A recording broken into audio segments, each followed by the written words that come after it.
great deal of attention is often given to wanting to feel differently to how we feel, wanting to feel good, wanting to feel calm, wanting to feel connected.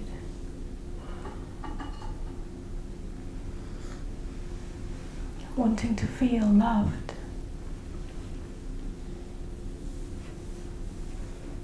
There's a lot of wanting going on. It's this wanting that drives much of our response to life.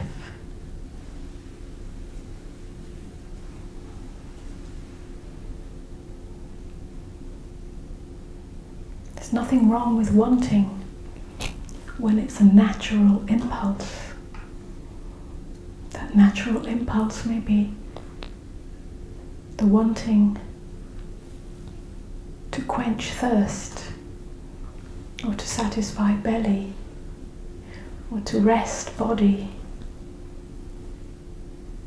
But when that wanting has become a psychological wanting,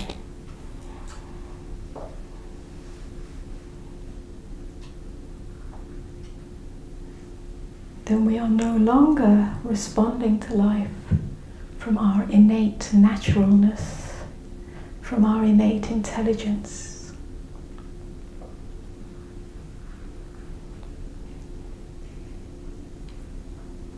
And so that wanting is never satisfied.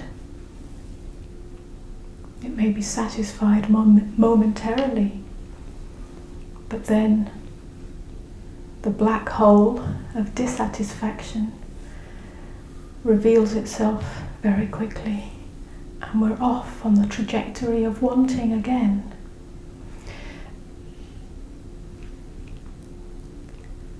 And I'm particularly speaking this morning about the wanting to feel differently to how we feel. So that when a feeling arises that is unwanted, because it's a little threatening, or a little heavy, or a little dark, whether it's irritation, or some kind of discomfort, or sorrow, or aloneness, or whatever it may be.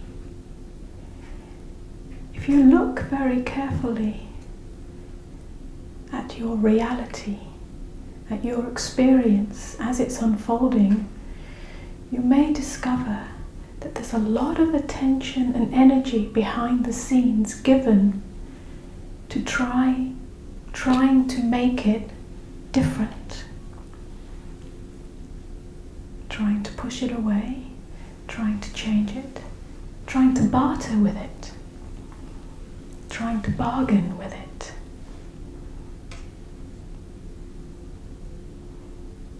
Because that which is unwanted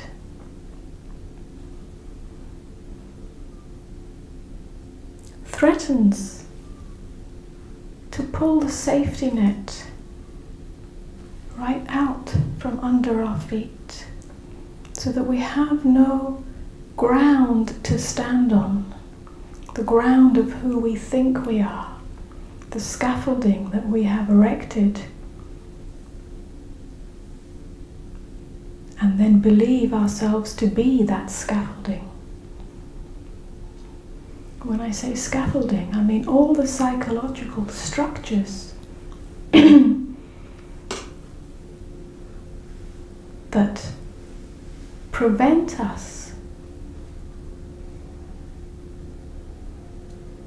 from being fully open and naked to this, and this, and this, as it keeps revealing itself. You could call these psychological structures grievances. Grievances are the regrets, the disappointments, the hopes, the doubts.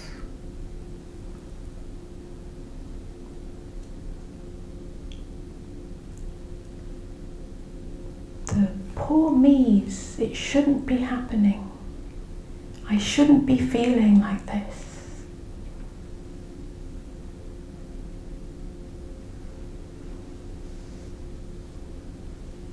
And so we scramble to feel better, to feel good, to feel worthy, to feel special, to feel lovable, to feel connected. And that drives our response to life.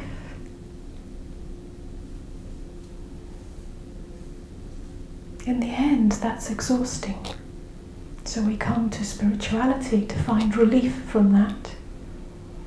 And perhaps we find that momentarily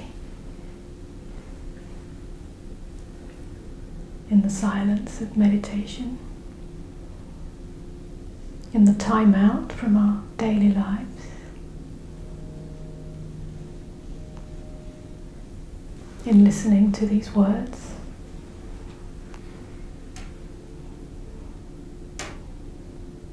But the activity of wanting is still there. The mechanism of wanting to change reality, to argue with reality, is the constant hum in the background that creates suffering, that creates discomfort, that creates some sense of not quite being enough. Something is not enough. Not enough love, not enough peace, not enough rest, not enough fulfillment.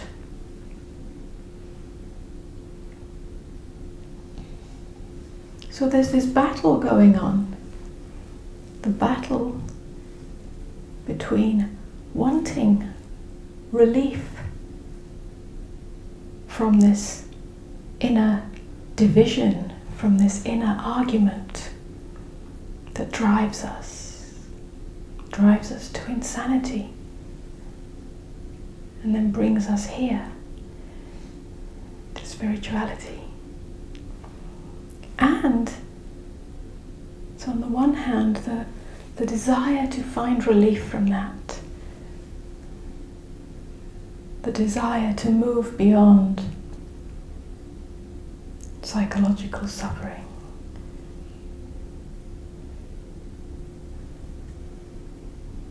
discomfort, unease, lack of true fulfillment. And on the other hand, the tight grip on the safety net, the fear, the terror of letting go of that safety net.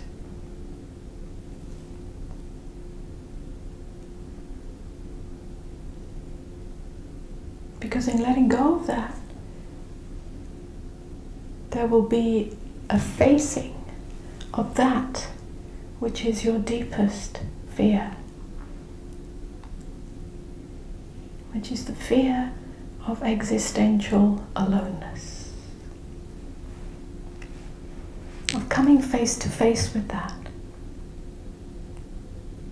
and discovering whether it has any real validity.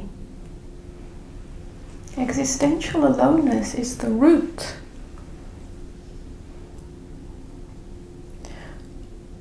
of what ends up as identification with form. And I'm not just speaking of the body as form, I'm speaking as of thoughts and feelings as form. So when we give our attention to wanting to feel other than the way than we're feeling, wanting to change our reality, what's driving that is our erroneous identification with form.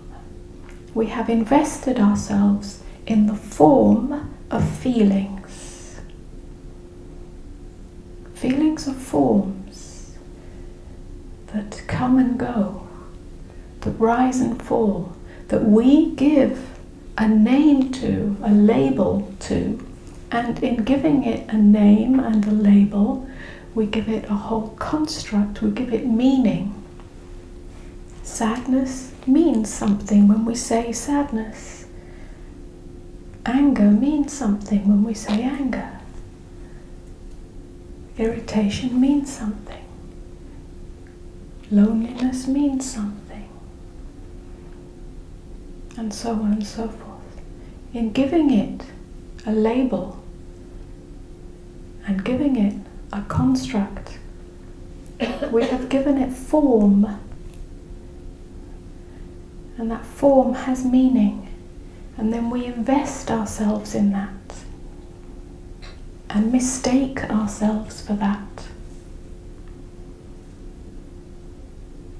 So if there is sadness or brokenheartedness or grief or anything that may be unwanted or scary or threatening, threatens to shake the ground,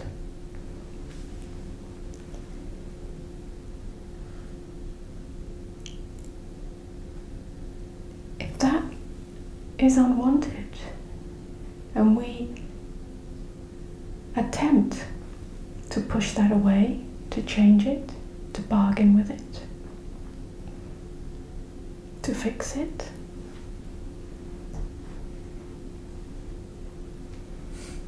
then we have invested ourselves in that. In other words, we have mistaken ourselves for that feeling, and therefore we try to reject it. Because in identifying with it, we come to believe ourselves to be unworthy, incomplete, imperfect.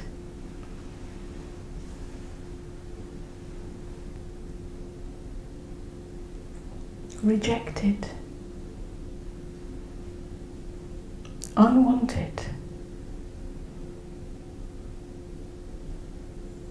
At some point, the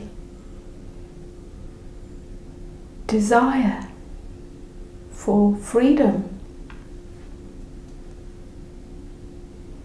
from the tyranny of psychological safety,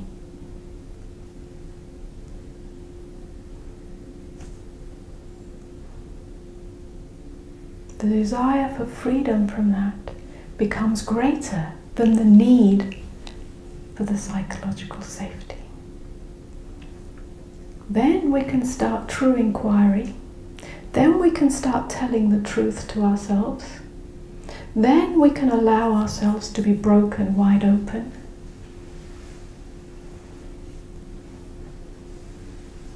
Then we can stop the bargaining with reality. We can stop the argument with reality. And allow reality to pierce us to the core. And in that, we can discover what is real. What is real? What is our true nature? Beyond our investment in the forms that appear as thoughts and feelings. So then we start telling the truth. Then, when reality appears as this and this and this in our inner experience, we're no longer clenched tight in the argument, which is the root of suffering. The very inner clench of rejecting that which seems to be so unwanted creates the very separation that you're trying to overcome by rejecting that which is unwanted.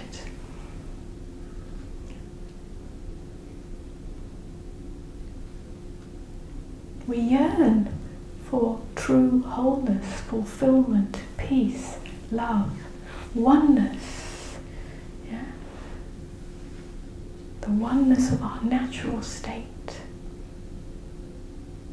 And yet, in our attempt to find that, to get that, to grasp it, to make it happen, we reject that which appears as the ever unfoldingness of reality, and we perpetuate the very separation, the very division that we're trying to overcome.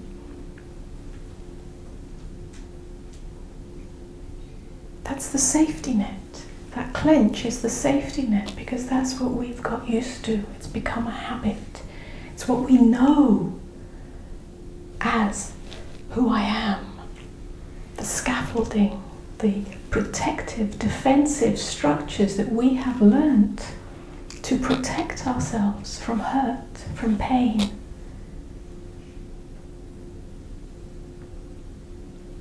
Somehow we've become lost in that maze and we believe that's who I am.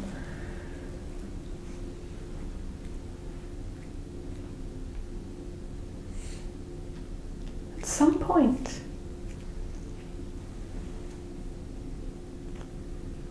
the call is to surrender that. It's not something we can fix or push away or overpower or use our intellectual or spiritual understanding to wipe out, to transcend, to become more than. No, the call is to move into it, to befriend it, because it is the friend, it is the beloved. It is not separate from that. The call is to move right into it, and in moving right into it, there's a softening and an opening that we call surrender. It's a surrender to reality, not an argument to reality. It means that however reality unfolds in your experience, and it keeps on unfolding and unfolding and unfolding and unfolding, it's an ever-changing, ever-moving reality. However it is, moment to moment to moment, you hold it lightly. You hold it lightly. I didn't say frivolously, I said lightly.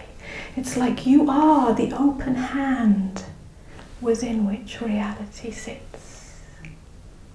So reality is free to keep on changing and moving and expressing. You have not created a tight fist against it or around it. You have not trapped reality, and in not trapping reality you do not trap yourself. Both you and reality are free, open.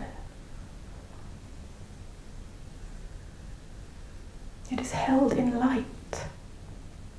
That light does not mean that you feel good or better or spiritual or blissful or ecstatic or peaceful or anything. It means the you that is concerned about any of that is dead, is gone. You have died as that part of you that wants to be something that isn't already this.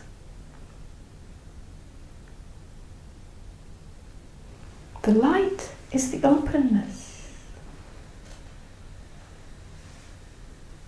The light means you are telling the truth. When there is fear, when there is discomfort, because telling the truth is the doorway to that lightness.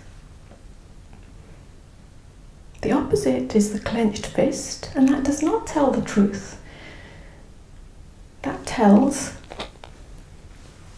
the argument. I don't want this. This shouldn't be happening. I want to feel bliss. I want to feel one. I want to feel connected. I want to feel love.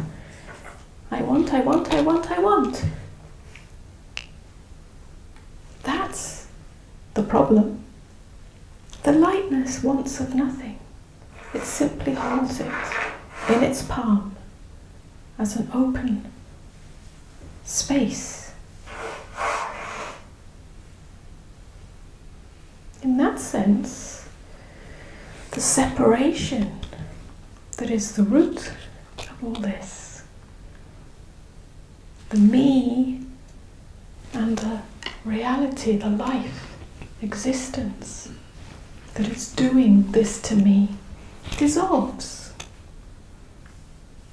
You and reality merge into one. That is the oneness that you seek. It has nothing to do with connection.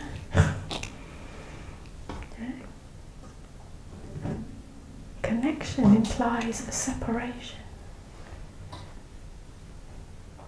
Oneness is the open hand of your natural state. And then everything that appears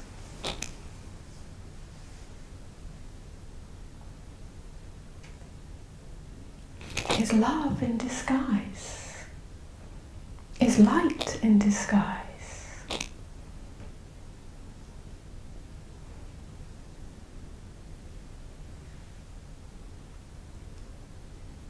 The beloved